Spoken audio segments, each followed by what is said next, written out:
قبول داشتی دیگه، گل از منه. خب باشه وایسا، یه کاری میکنیم. بازنده این دست، اون دست اصلا فراموش کن. بازنده این دست شام امشب درست میکنه. اوه درست میکنی؟ برگر آتیشی داره دیگه. قبول.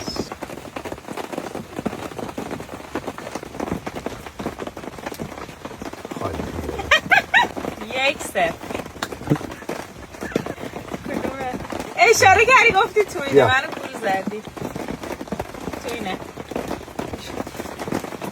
گل.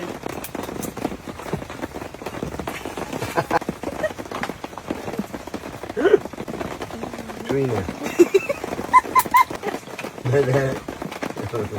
من باختم، بعدم باختم، 3 دست رو باختم.